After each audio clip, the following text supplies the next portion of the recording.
Sometimes you can get into a situation when you don't want to format your code manually. For example, adding 2 quotes instead of 1 for all your files, or restricting the line width, and etc.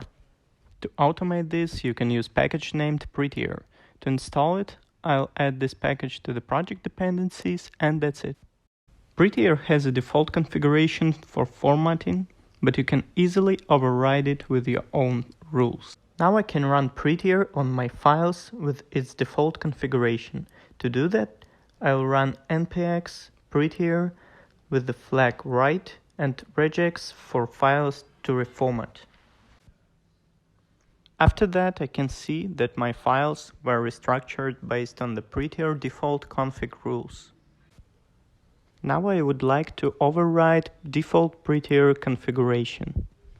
To do that, I will create a file named prettierconfig.js. In this file, I will create few rules. For example, I don't want semicolons in my project, I want to have a single quotes, and I want to have trailing commas for every object I have. Now if I run Prettier again, I can see that all my rules applied to my main.js file.